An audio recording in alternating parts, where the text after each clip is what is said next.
आपण प्रार्थना करू. हे सर्वसमर्थ थोर आणि पवित्र पवित्र पवित्र स्नेहाश परमेश्वरा, तू राजांचा राजा आहेस, तू प्रभूंचा प्रभू आहेस, तू आमचा तारणारा ख्रिस्त आहेस, तूच प्रारंभ शेवट आणि अल्फा ओमेगा आहेस. हे देवप्पा, तूच आम्हाला तुझ्या पवित्र मंदिरामध्ये घेऊन आलास आणि देवप्पा, तुझं वचन ऐकण्याची आणि तुझ्या वचनाची सेवा करण्याची संधी तू आम्हाला दिलीस. उपकार म्हणतो देवप्पा, तू आम्हाला धन्यवाद धन्यवाद धन्यवाद देतो. सर्व काही तुझ्याच गौरवासाठी असू दे देवप्पा. तुझं वचन तू आम्हाला समजावून सांग आणि तुझं गौरव देवप्पा तू आम्हाला करून घे. आणि काही चुकल्यास देवप्पा तू आम्हाला क्षमा कर. ही लहान प्रार्थना आमचा धन्य करणारा प्रभू श्री ख्रिस्त याच्याद्वारे मागतो बाप्पा, आमेन. देवबाप्पाची स्तुती असो. आजच्या मननासाठी आपण जे शुभवर्तमान वाचलेलं आहे ते आहे मत्तईकृत शुभवर्तमान याचा 18वा अध्याय आणि 21 ते 35 ही वचनं आपण वाचलेली आहेत. मत्तईकृत शुभवर्तमान याचा 18वा अध्याय 21 ते 35. पेत्राने एक प्रश्न विचारलेला आहे प्रभू श्री ख्रिस्ताला की मी किती वेळा क्षमा करावी. 7 वेळा काय? तर येशू ख्रिस्त म्हणतो 7 वेळा असे मी तुला म्हणत नाही, तर 7च्या 70 वेळा.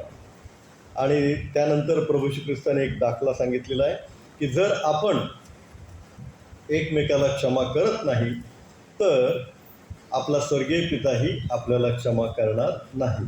या संदर्भात प्रभू श्री ख्रिस्ताने आपल्याला एक दाखला सांगितलेला आहे. आणि आजचा या संदेशाचा विषय आहे क्षमा, फॉरगिवनेस, क्षमा. तर आपण क्षमा कधी करू शकतो किंवा कधी करतो? कुणी आपल्याला डिस्टर्ब जर केलं, आपलं नुकसान केलं, त्याची चूक आहे असं जरी आपल्याला कळालं तरीही आपण क्षमा केव्हा करतो?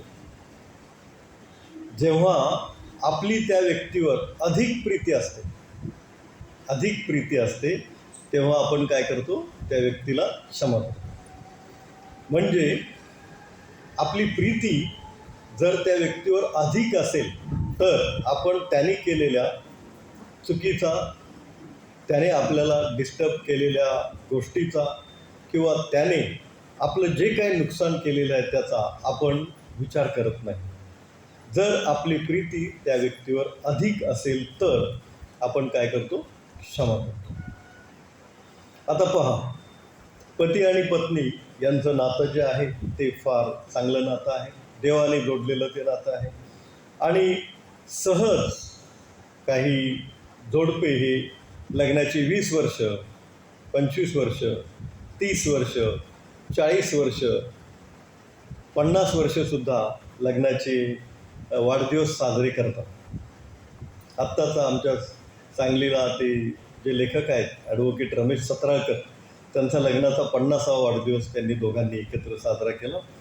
तेही जेव्हा 20, 25, 30 वर्ष प्लस जेव्हा आपण लग्नाचे वाढदिवस साजरे करतो तेव्हा त्या दोघांमध्ये, पती आणि पत्नीमध्ये काय असते? निश्चितच प्रीती असते. आणि प्रीती इतकी असते की त्यामध्ये क्षमा ही आपोआप केली जाते. जेव्हा क्षमा आपोआप केली जाते तेव्हा त्याला ॲडजस्टमेंट म्हणतात. काय म्हणतात? ॲडजस्टमेंट. कधीतरी कॉन्ट्रावर्सी म्हणजे वादाचे मुद्दे पती आणि पत्नीमध्ये येतात, परंतु ते वादाचे मुद्दे जरी आले तरीही दोघांची एकमेकावर जर अधिक प्रीती असेल तर ते कॉन्ट्रावर्सीचे मुद्दे हे असेच बाजूला जातात आणि अशीच महिने पुढे पुढे निघून जातात आणि त्यांना ते लग्नाचे वाढदिवस 20, 25, 30, 35 कधी झाले हे समजत नाही. तर ॲडजस्टमेंट ही जी आहे ती अत्यंत महत्त्वाची आहे आपल्या घरामध्ये, पती आणि पत्नी यांच्यामध्ये. तर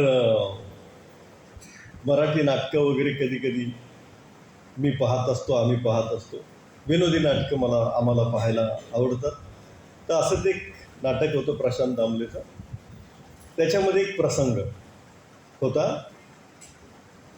की 2 मैत्रिणी भेटतात, काही वर्षानंतर भेटतात. आणि ती एक मैत्रीण विचारते, अरे लग्न झालं तुझं? हो झालं. मग कसं काय? नवरा वगैरे सगळे ठीक आहेत? कशाचं काय? नवरा नुसता फिरत असतो. तर ती दुसरी मैत्रीण म्हणते नवरा आहे का भवरा आहे असं. आणि तिथून पुढे मग त्यांच्या वादाला सुरुवात होते. त्यांच्या घरी ती मैत्रीण निघून जाते, परंतु ह्या मैत्रिणींच्या डोक्यात ठेवलेला आहे नवरा आहे का भोरा आहे याच्यामुळं मग त्यांच्या वादाला घरामध्ये त्यांच्या काय होते सुरुवात होते. तर अशा गोष्टी अगदी किरकोळ असतात, परंतु त्या छोट्याच्या मोठ्या जर करत गेलं तर वाद आणि वाद आणि वाद असेच होत असतात. कधी कधी पती जो आहे तो कामानिमित्त, संसार प्रपंच, लेकरं त्यांचं शिक्षण यांच्या काळजीनिमित्त काय करत असतो, बाहेर कामानिमित्त जात असतो, फिरत असतो आणि त्यामुळं त्याला घरी वेळ मिळत नसेल तर ती ॲडजस्टमेंट आहे की बाबा लेकरांच्या शिक्षणासाठी कधी कधी थोडं ओव्हर टाईम, कधी थोडं एक्स्ट्रा टाईम वगैरे असं करावं लागलं तर ॲडजस्टमेंट पत्नीने त्यावेळेला काय झालं पाहिजे केली पाहिजे. आणि जर ती ॲडजस्टमेंट करते तर ती क्षमा करते, आणि क्षमा करते तर तिच्या पतीवर काय आहे प्रीती आहे. आणि ही ॲडजस्टमेंट आपल्या जीवनामध्ये फार महत्त्वाची आहे. क्षमेसाठी जेव्हा प्रीती ओव्हरकम्स होते, म्हणजे वेन लव्ह ओव्हरकम्स देन फॉरगिव्हनेस स्टार्ट्स. जेव्हा प्रीती अधिक होते तेव्हाच क्षमा सुरू होते. देवापाची स्तुती असते. आम्ही ज्या बिल्डिंगमध्ये राहतो त्या बिल्डिंगमध्ये एक भटजी आहे. त्या भटजींचं नाव आहे पाटणकर. ते असं वास्तुक शांती वगैरे करतात, लग्न लावतात, पत्रिका जुळवतात. आणि माझे चांगले मित्र आहेत, त्यांना माहिती आहे मी चर्चमध्ये फादर आहे. ते एकदा ते असंच मला खाली भेटले लॉबीमध्ये. मी म्हटलं कसं काय, बरं आहे का, ठीक आहे. ते जरा चिंतेत वाटले म्हणून म्हटलं काय आहे प्रॉब्लेम. ते म्हटले मुलाचं लग्न झालं आणि 3 महिन्यात सून गेली निघून. अरे म्हणलं असं कसं 3 महिन्यात, त्यांचा मुलगा इंजिनियर आहे, ती मुलगी पण इंजिनियर आहे, असं कसं. तर मी सहज विचारलं मग ते तुमच्यात काय बघतात ते पत्रिका वगैरे बघितली होती का. हो बघितली होती. कोणी बघितली होती. ते म्हणले मीच बघितली होती. हो आणि ते गण वगैरे जुळतात, गुण काय, हो ते पण बघितले होते, सगळे जुळले होते. कोणी बघितले होते, हो मीच बघितले होते, आणखी एक जण आहे त्याला पण बघायला लावलं. अरे अच्छा, मग असं कसं झालं लगेच 3 महिन्यात, आता काय करणार, असं त्यांनी मला उत्तर दिलं. मग ते माझी चौकशी करून लागले. मग तुमच्यामध्ये ख्रिश्चन धर्मामध्ये, म्हटलं आम्ही पत्रिका वगैरे काही बघत नाही, मग ते गुण वगैरे पण काय जुळवत नाही, मग पसंती झाली की झाला. आणि मुहूर्त वगैरे नाही. म्हणतो आम्ही आमच्या सवडीने दिवस ठरवतो, सगळ्यांच्या सवडीने दिवस ठरवतो. आणि मुहूर्त टाईम म्हटलं आम्हाला समजा 4चा टाईम सगळ्यांना कन्व्हिनियंट असेल तर तो आम्ही 4चा टाईम ठरवतो आणि पत्रिकेवर 4चा टाईम घेतो. पण आमचं लग्न 6 वाजता लागतं मुहूर्तावरती कधी लागतच नाही. का तर म्हटलं मेकअप झाल्याशिवाय आमच्यामध्ये लग्न लागत नाही. मग अक्षरशः त्यांनी सांगितलं की ठीक आहे, माझ्या मुलाचं जेव्हा पुन्हा ठरेल तेव्हा मी निश्चितच चर्चमध्ये येऊन प्रार्थना करेन. तर म्हटलं या, यू आर मोस्ट वेलकम, देवापाची स्तुती असो. तर आम्ही तारीख ठरवत नाही. माझ्या बहिणीचं लग्न मी अमावस्येला लावलं. अरे लोक बोलले अरे काय असं कसं तसं कसं, अमावस्या आहे, असू दे काय प्रॉब्लेम आहे. लावलं लग्न अमावस्येला, चांगलं झालं, काय प्रॉब्लेम नाही. दोघंही अजूनही चांगले हयात आहेत आणि चांगलं आहे त्यांचं, लेकरं वगैरे आहेत, नातवंड आहेत. देवापाची स्तुती असतो. आम्ही पत्रिका बघत नाही, आम्ही गुण जुळवत नाही, आम्ही मुहूर्त बघत नाही, आम्ही मुहूर्ताला लग्न लावत पण नाही, आणि आमची लग्न टिकतात. देवापाची स्तुती असो. याचं कारण काय, प्रीती, देवप्रीती आहे. जो प्रीतीत राहतो तो देवामध्ये राहतो आणि देव त्याचमध्ये राहतो. देवापाची स्तुती असो. आपल्या बायबलमध्ये एक सुंदर उदाहरण दिलेलं आहे, योसेफ आणि मरिया आहे, नाही का. त्यांच्यामध्ये इतकी प्रीती होती की परमेश्वर स्वतः योसेफाला नीतिमान असं म्हणतो. परमेश्वर स्वतः योसेफला काय म्हणतो, नीतिमान. तर ते आपण मत्ते 1:19, मत्ते 1:19.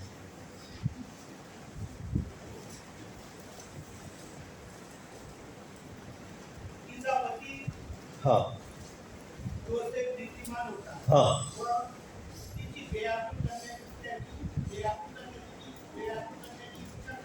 हां हां, तर योसेफ जो होता तो नीतिमान होता, परमेश्वराने निवडलेला तो पुरुष होता. आणि असं आपण नीतिमान असलं पाहिजे.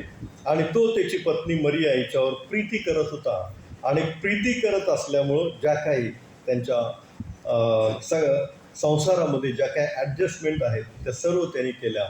आणि देवाची आज्ञा ही प्रथम त्याने मानली. देवाच्या आज्ञेला त्याने प्रथम स्थान दिलं. उठ, जा, बालकाला घेऊन मिसर देशात पलायन कर. लगेच उठला, चालला. आणि बालकाला घेऊन त्याने मिसर देशाला इतका लांबचा जवळजवळ 400 किलोमीटरचा प्रवास त्याने पायी वाळवंटामधून वगैरे केला. देवबापाची स्तुती असो. अतिशय नीतिमान असा तो पुरुष होता. मरियेचा स्वीकार कर म्हटल्यावर त्याने लगेच मरियेचा स्वीकार केला. ही जी ॲडजस्टमेंट आहे ती आपण तेव्हा करतो जेव्हा आपण देवाला भिवून वागतो, जेव्हा आपली देवावर प्रीती असते. आणि जेव्हा देवावर प्रीती असते तशी आपली एकमेकावर प्रीती असते. देवबापाची स्तुती असो. सर्व ख्रिस्ती पती पत्नी हे देवाला भिवून वागतात आणि राहतात आणि क्षमेचं जीवन त्यांचं असतं. आणि म्हणून ते लग्नाची अनेक वर्ष एकत्र घालवतात, देवाच्या सानिध्यात उपस्थितीत घालवतात. म्हणून देवबापाची स्तुती असो. आणखी क्षमेचं जे जीवन आहे ते आपली सासू आणि सून त्यांच्यामध्ये पण असलं पाहिजे. ते मराठीमध्ये एक म्हण आहे ना, लेकी बोले सुने लागे. हा माहिती आहे. आणि ज्यांचं मराठी चांगलं आहे त्यांना ही म्हण माहिती आहे, लेकी बोले आणि सुने लागे.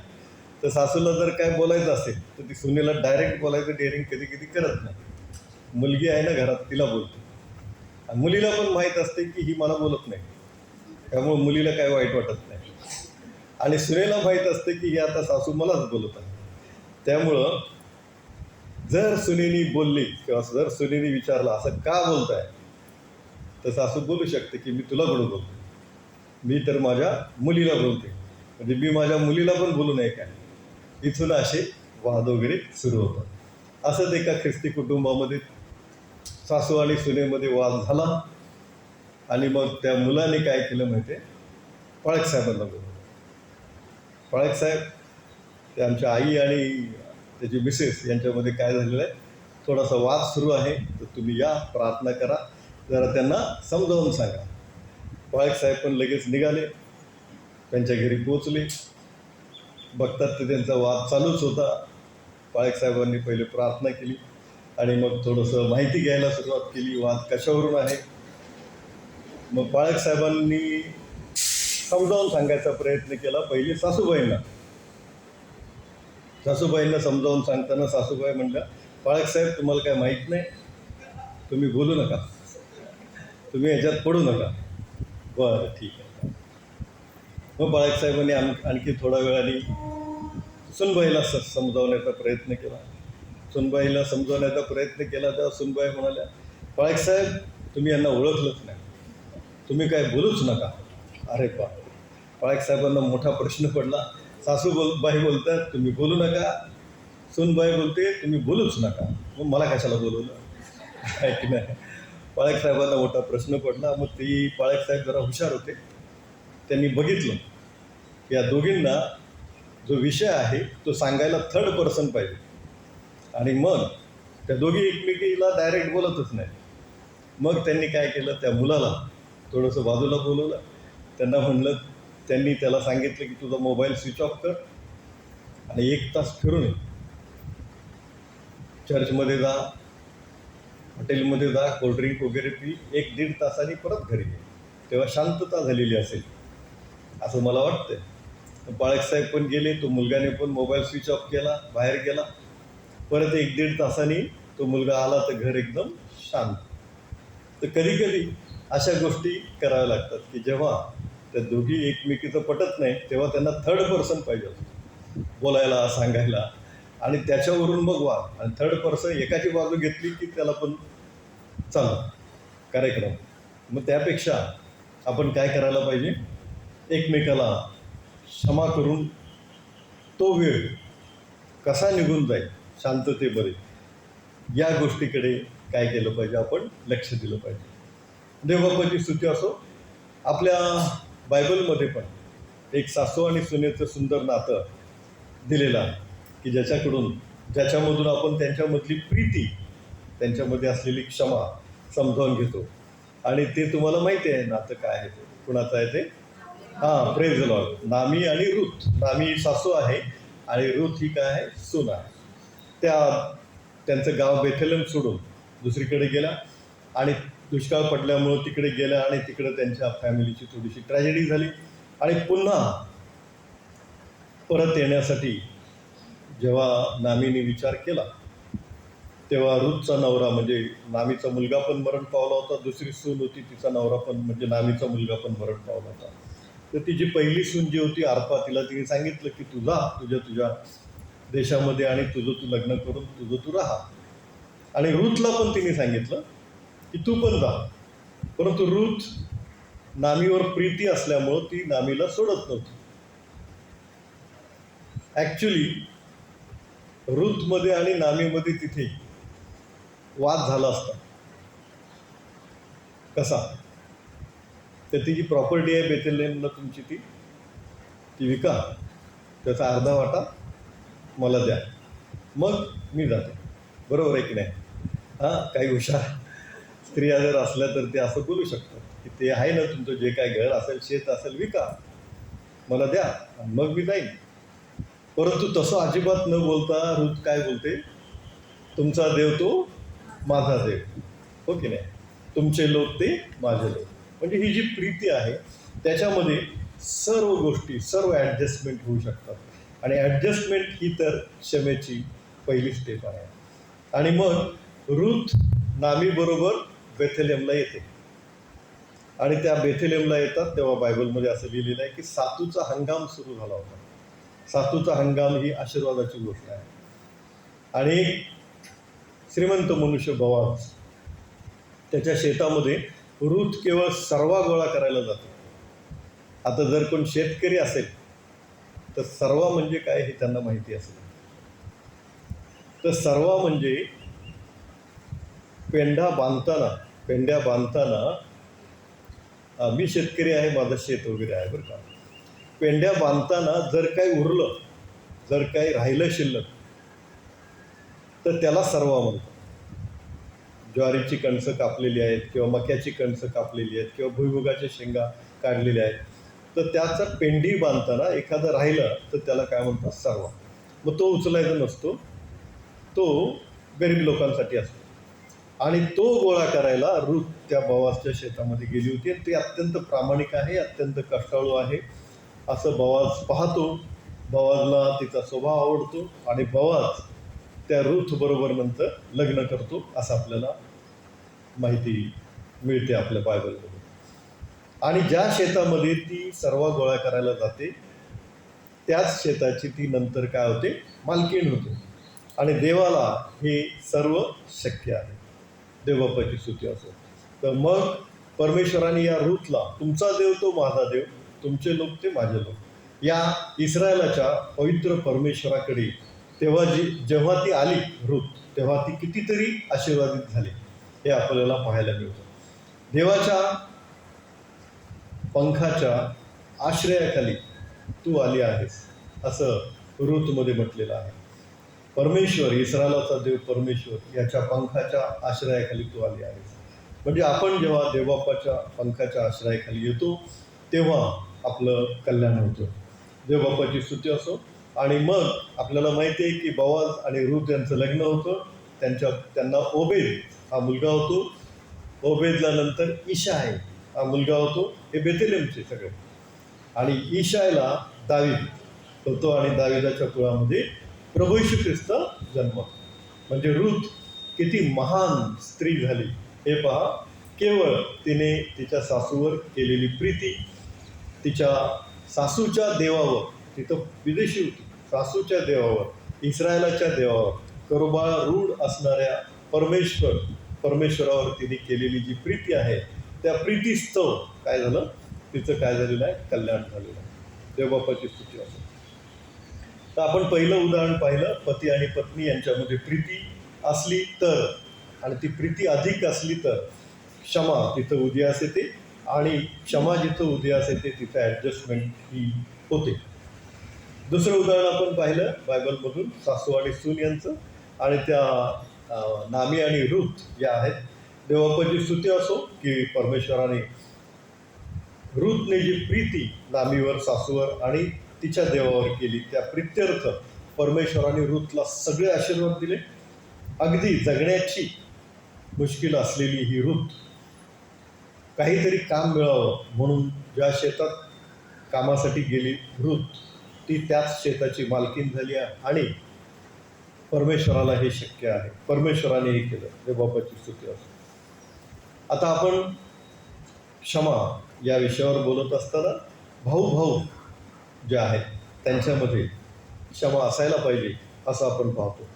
कधी कधी प्रॉपर्टीच्या वादामधून वगैरे वाद होतात, भांडणं होतात, कधी कधी मिसअंडरस्टँडिंग होऊ शकतं भावाभावांमध्ये.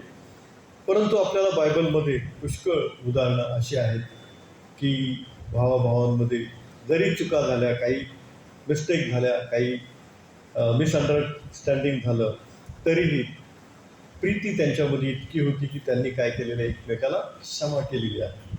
तर पहिलं उदाहरण आपण बघूया, याकोब आणि एसाव. याकोब आणि एसाव हे दोघे जुळे भाऊ, इसाक आणि रिबेकाची हे दोघे मुलं, आणि दोघेही काय जुळे भाऊ आहेत. परंतु या दोन जुळ्या भावांमध्ये दोघांनी पण काही चुका केल्या एकमेकाच्या बाबतीत.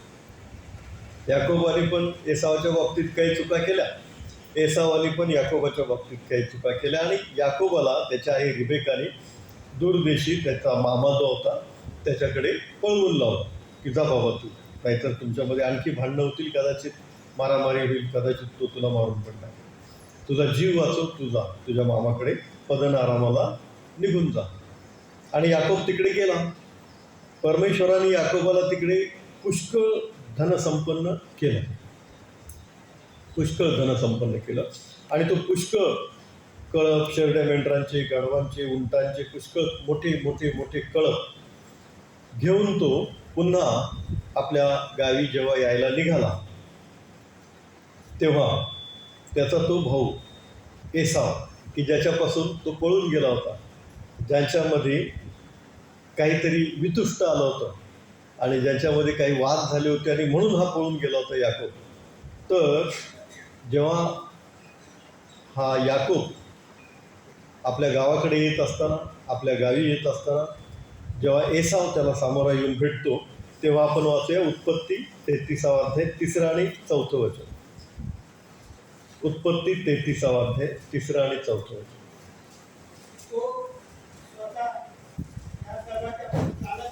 हां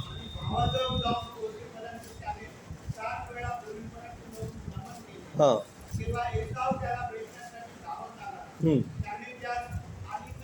हां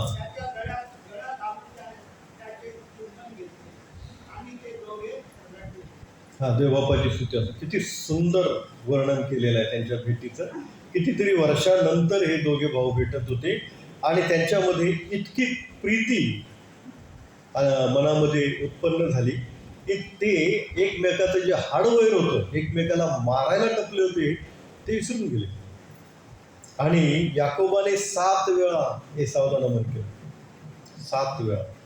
आणि एसावाने जेव्हा जवळ आलेला याकोब पाहिला, तेव्हा ते पळत गेला. एसाव याकोबाच्या गळ्यात पडला, त्याचं चुंबन घेतलं आणि त्याच्याबरोबर गळ्यात पडून तो रडला.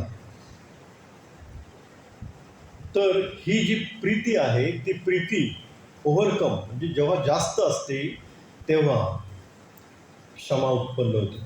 आणि जेव्हा क्षमा उत्पन्न होते तेव्हा आपोआप ॲडजस्टमेंट होऊन जाते. तर तेव्हा अजून एक 9वं वचन वाचा, उत्पत्ती 33 अध्याय 9वं वचन. हां हां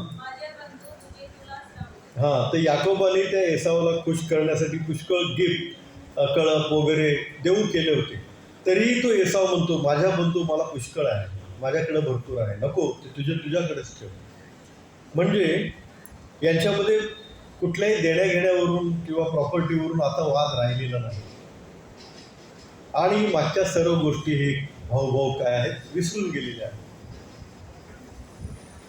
अशी प्रीती आणि क्षमा आपल्या ख्रिस्ती लोकांमध्ये असायला पाहिजे. आणखी एक उदाहरण जर भावाभावांचं म्हणलं तर योसेफ. याच याकोबाचा मुलगा योसेफ आणि त्याचे उरलेले इतर 11 भाऊ. त्या 11 भावांनी या योसेफला इतका त्रास दिला की मारायलाच टपले होते. ते खड्ड्यात टाकलं आणि नसलेल्या खड्ड्यात टाकलं, तिथून बाहेर काढलं, मिसर देशात चाललेल्या व्यापाऱ्यांना त्याला विकलं. आता हा एकटा योसेफ, आई वडील भाऊ कोणच जवळ नाही आणि दूरच्या देशामध्ये तो एक गुलाम म्हणून गेला. परंतु परमेश्वराला घेऊन वागणारा हा योसेफ परमेश्वराबरोबर सदैव राहिला आणि त्यामुळं परमेश्वराने एक दिवस त्याला उंच केलं. इतकं उंच केलं की ज्या देशामध्ये तो एक गुलाम म्हणून गेला त्याच देशाचा तो पंतप्रधान झाला.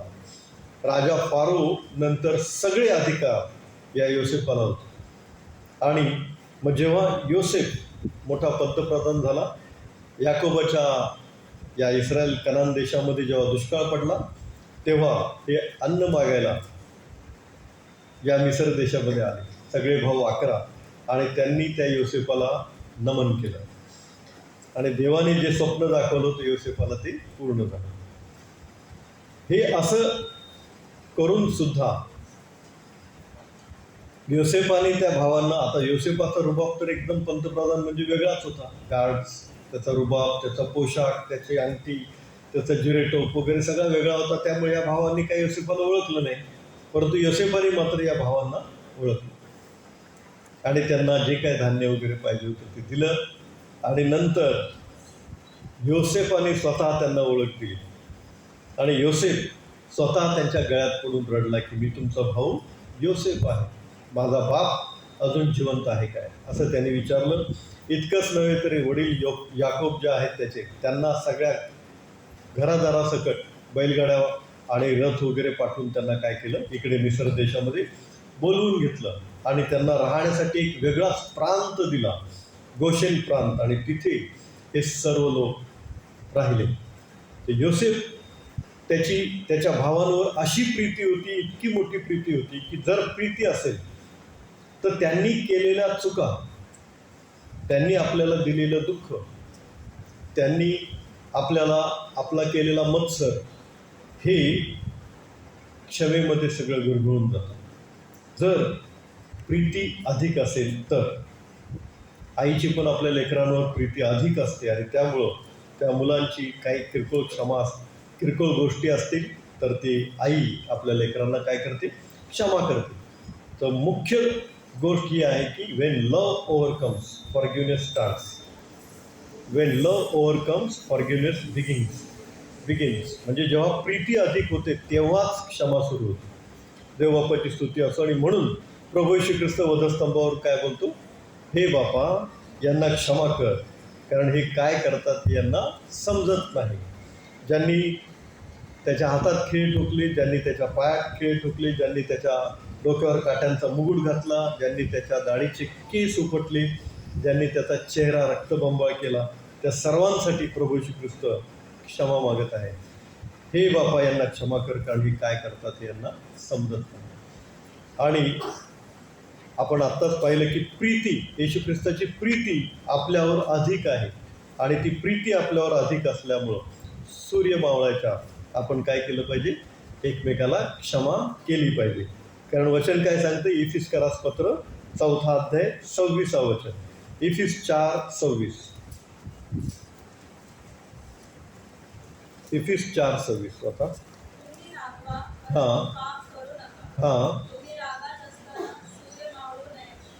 हां देवबापाची स्तुती असते. तुम्ही रागवा परंतु पाप करू नका, तुम्ही रागावले असताना सूर्य मावळू नये. म्हणजे सूर्य मावळण्याआधी आपला राग गेला पाहिजे, आपण एकमेकाला क्षमा केली पाहिजे. जर आपण क्षमा करत नाही तर आपण पिंजऱ्यामध्ये असतो, आपणच पिंजऱ्यामध्ये असतो आणि मग न्याय होतो आणि जो दोषी आहे त्याला शिक्षा होते. म्हणून प्रभू श्री ख्रिस्ताने आपल्याला शिकवलेल्या प्रभूच्या प्रार्थनेमध्ये म्हटलेलं आहे, जशी आम्ही आमच्या अपराध्यांची क्षमा करतो तशी तू आमच्या अपराधांची क्षमा कर. आणि या दाखल्यामध्ये पण येशू ख्रिस्ताने दाखवून दिलेलं आहे की जर तुम्ही एकमेकाला क्षमा केली तर तुमचा स्वर्गीय पिता काय करेल, तुम्हाला क्षमा करू. तर सर्वप्रथम पती पत्नीमध्ये क्षमा असायला पाहिजे, भावाभावांमध्ये क्षमा असायला पाहिजे, सासू सून मुलं लेकरं आई वडील यांच्यामध्ये क्षमा असायला पाहिजे, आणि मंडळीमध्ये पण एकमेकांमध्ये क्षमा असायला पाहिजे. आपण प्रार्थना करूया. हे सर्वसमर्थ देव बाप्पा, आमच्या मनामध्ये एकमेकाबद्दल क्षमा असावी, आणि त्यासाठी देव बाप्पा तो आमच्या एकमेकाबद्दल प्रीती उत्पन्न कर. ती प्रीती इतकी अधिक असू दे की देव बाप्पा आम्ही एकमेकाला सहज क्षमा करू. आमचा धन्य टाळणारा प्रभू श्री ख्रिस्त याच्याद्वारे मागतो नाही बाप्पा. आमेन.